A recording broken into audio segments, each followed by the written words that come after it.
ખોડીદાસ મહારાજની જય, તુલસીદાસ મહારાજની જય, ઘનશ્યામદાસ મહારાજની જય, કરશનદાસ મહારાજની જય, ભગુદાસ મહારાજની જય, આવેલા હરિગુરુ સંતની જય, જગ્યા ભોમની જય. આજે ગુરુવાર અને ઘનશ્યામ મહારાજના આંગણે તેમના દ્વાર ક્યાં છે એ જ ઘેરે પાછા, જ્યાં દ્વાર છે એ જ ઘેરે.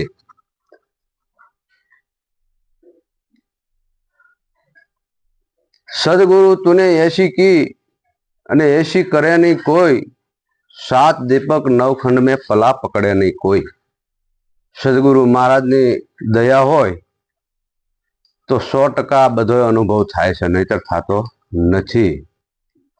એમ અમારે ઘનશ્યામ મહારાજ કહેતા હતા 4 વાગે ઊંઘ ઉડી જાય, દાસ રાય સંગ સત કે હલાયા વગર દાજી જાય.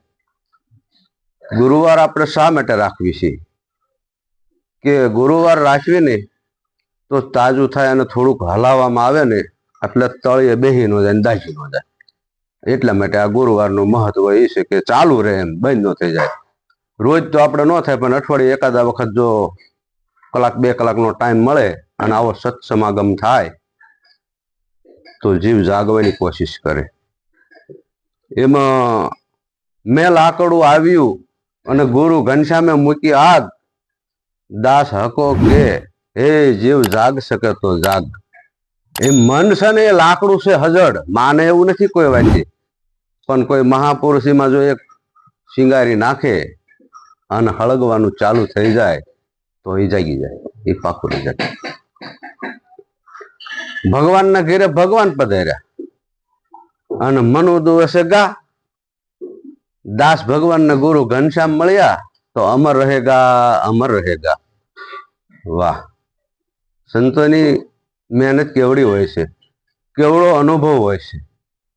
એમાં અમારા ગુરુ મહારાજે એક પદની અંદર એવું કીધું, નામ તુલસીની વાણી મારા સંતો, નામ તુલસીની વાણી, ઓહમ સોહમ થી પરસે તેની કરી લો ઓળખાણી. જે ઓહમ સોહમ ચાલી રહ્યો છે ને એની પરસે એની કરી લો ઓળખાણી, એમ કીધું છે. નામ તુલસીની વાણી મારા સંતો, નામ તુલસીની વાણી, એકાંતે બેસી અલખને જાણી, વિચારી કરી છે વાણી. અનુભવી દેહને ઉજળો જાણી, વેદ વાણી ભરે છે પાણી. નામ તુલસીની વાણી મારા સંતો, નામ તુલસીની વાણી. આ 32 ગામનું જંતર જાણી, 900 તાર બાંધ્યા તાણી. સુરતા લાગી ભ્રમણા ભાંગી, સુરતા શૂન્યમાં સંપાણી. મારા સંતો આ નામ તુલસીની વાણી. વેદ વિનયની વધુ શું વાણી, શું કરે પંડિત ને પુરાણી. વેદ વિનયની વધુ શું વાણી, શું કરે પંડિત ને પુરાણી. હવે આવું કોઈક બહાર કહેવાય છે, દુઃખ કેટલું થાય. ઓહો, એમાં તો મોટા આવા પંડિત ને આવું કેમ કીધું છે. પણ સંતો શબ્દ બોલતા હોય છે ને, બારે વાગે અને ભીતરે વાગે. જ્ઞાની પુરુષને બહાર ઓછું વાગે, ભીતરમાં વાગે. ભીતરમાં વાગે એટલે એનું જે પડખે ઓલા ક્યારેક ક્યારેક અમારા ઘનશ્યામ મહારાજ એમ કે લીમડો આખો ન વેરાવલે જાય, ડાળા થોડા કાપવા પડે. એમ ડાળા કપાઈ જાય ને એટલે બરોબર બેન છે વીવ જાય ને, એ વેરાઈ જાય, એના પાટિયા પડે જાય, કમાડે થઈ જાય, બધું થઈ જાય. એ વાત એ હાચી.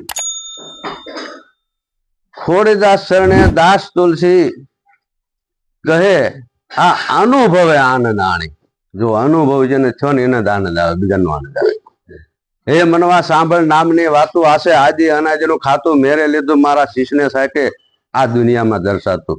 હે મનવા સાંભળ નામની વાતો. સંતો મહાપુરુષો વાતો કરી રહ્યા છે પણ નામની.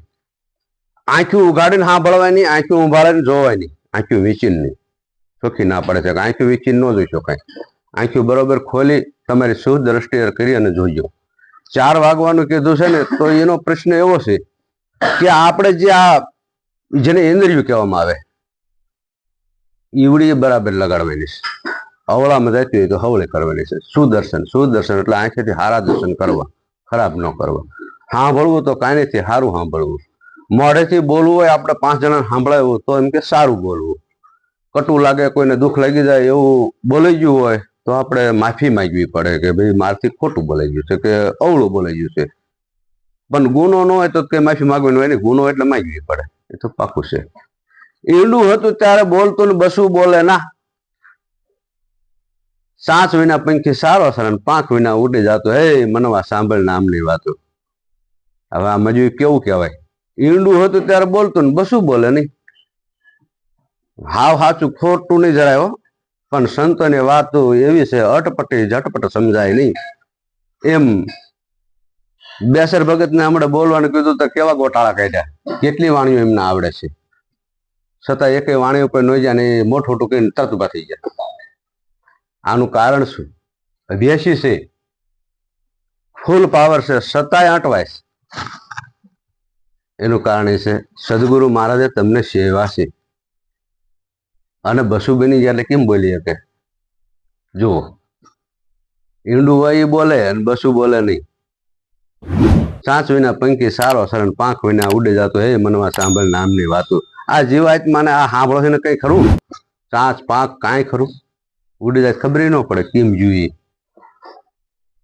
કઈ ખબર નથી પડે એવું. એટલે સંતો મહાપુરુષો એમ કે છે, ઈ રે પંખી મારી નજરે દેખાતું અને અનહદ પર કરતું વાતું.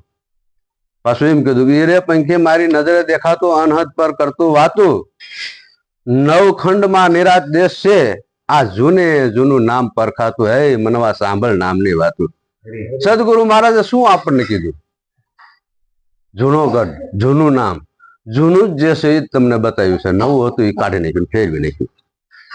એમ રામદેવજી મહારાજના વેલામાં આવે છે ને, નવા નવા ગાભા લઈ લીધા, જૂના જૂના ખુશી દીધા. કઈક સંતોની કઈક રમત એવી છે કે જે જીવ આત્મા આડોળે ઓલા ભૂલવણી પડ્યો હોય ને, એ સીધો જ પોતે પોતાના આગો ન જાય. પોતે કોણ છે ને ક્યાંથી આવ્યો જ્યાં સુધી નથી સમજાતું. પોતે પોતાનું પારખું એ તો આપોઆપ થતું. સદગુરુ મહારાજનું શરણ એવું છે કે પોતાનું જ ઓળખાણ બીજા કોઈની નથી. તમે તો આખી જગતમાં ઓળખો છો એમ, પણ તમને નથી ઓળખતા.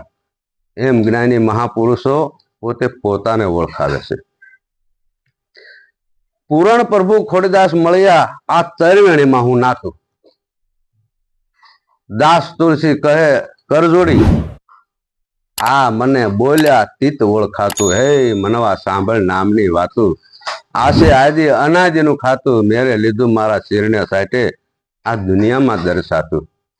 ગગન દીપક પ્રગટ્યો થયું 14 લોક પ્રકાશ, દાસ તુલસી સત કહે પદ પારખ્યું અવિનાશ. બોલો સદગુરુ મહારાજ.